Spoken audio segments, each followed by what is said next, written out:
सभी को राम राम। मैं हूं पीके बैद। स्वागत है हमारे यूट्यूब चैनल पे।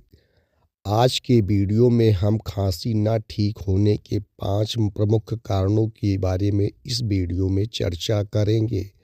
कई बार खांसी तुरंत ठीक नहीं होती, इसके पीछे हम खुद वजह हो सकते हैं। हम उन चीज़ों को अवॉइड नहीं कर पाते जिन्हें करने से खांसी ठीक हो सकती है। आयुर्वेद के ग्रंथों में खांसी से छुटकारा पाने के लिए जो महत्वपूर्ण उपाय बताए गए हैं, उसमें आपको मैं कुछ उपाय शेयर कर रहा हूँ।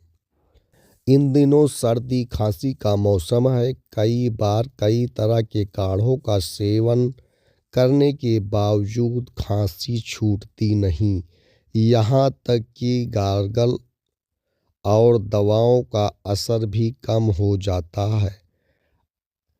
आयुर्वेद के ग्रंथों में वर्णित है कि हम जो रोज़मर्रा की ज़िंदगी में कुछ बातों का ध्यान नहीं दे पाते, उनकी अपेक्षा कर जाते हैं। कुछ लोगों को तो गलत सलाह मिल जाती है।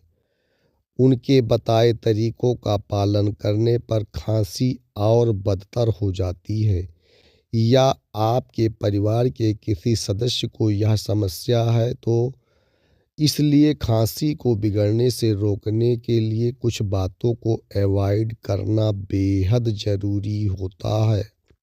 आइए हम आपको बताते हैं वो 5 महत्वपूर्ण बातें जिसे अपनाकर आप अपनी खांसी को जड़ से ठीक कर सकते हैं। नंबर 1 उपाय है जिसे आपको अवॉइड करना है, ठंडे खाद्य पदार्थ से बचें।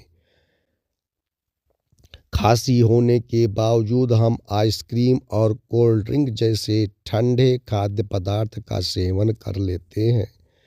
एलोपैथी में तो इस बात का कोई वैज्ञानिक प्रमाण नहीं है कि ठंडे खाद्य पदार्थ खांसी बढ़ा सकते हैं। आयुर्वेद मानता है कि ठंडे खाद्य पदार्थ कफ दोष को बढ़ा देते हैं। इसलिए सर्दी खांसी के मरीज जब तक पूरी तरह से ठीक ना हो जाएं, तब तक इनसे पूरी तरह परहेज करें। ठंडे पेय पदार्थ और खाद्य पदार्थ ब्रीदिंग लाइनिंग के सूखने का कारण बनते हैं। इससे यह संक्रमण के प्रति संवेदनशील हो जाता है। इसे इरिटेशन के कारण खांसी शुरू हो सकती है। दूसरा जो आपको अवॉइड करना है, हिस्टामाइन वाले खाद्य पदार्थ ना खाएं।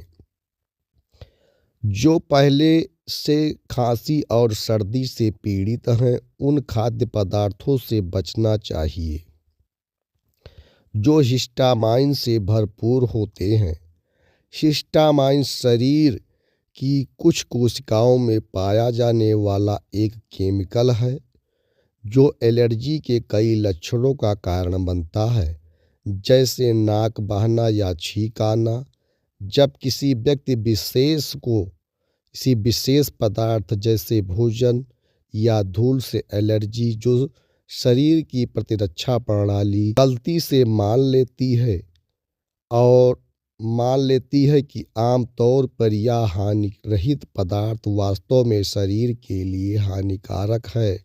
फॉर्मेट किया हुआ सोया प्रोडक्ट जैसे सोया सॉस हानिकारक हो सकते हैं। टमाटर, बैगन, पालक, डिब्बा बंद नमकीन, डिब्बा बंद मछली जैसे सार्डिन और ट्यूना भी एलर्जी के कारण बन सकते हैं।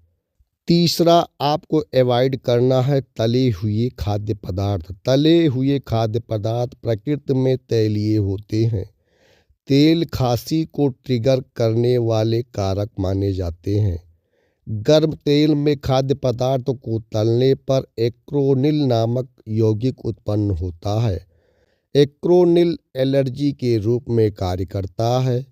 यह गले में खुजली का कारण बनता है या खांसी को बढ़ा देता है। खांसी होने पर तले हुए पदार्थों से बचने की सलाह आयुर्वेदा में दिया जाता है। चौथा है कैफीन युक्त पेय पदार्थ। जिन लोगों को एसिडिटी के कारण खांसी होती है, उन्हें कैफीन से बचना चाहिए। वास्तव में यह एसोफेजियल को गीला कर देता है, जिससे अधिक एसिड प्रभावित हो जाता है, जिससे अधिक खांसी होने लगती है। पांचवा उपाय बहुत ही महत्वपूर्ण है, फ्लैट सोने से बचें। सोने की मुद्रा भी खांसी की वजह बन सकती है, खासकर यदि व्यक्ति को अधिक खांसी हो रही है। तब आप पीठ के बल ना लेटें। दिन भर में इकट्ठा होने वाला बहुत सारा बलगम और कफ गले में इरिटेशन पैदा कर सकता है। पारंपरिक चिकित्सा खांसी होने पर पीठ के बल लेटने की मनाही करता है। इसके बजाय करवट लेकर सोने से कफ जमा रहता है। रात में खांसी की समस्या नहीं होती।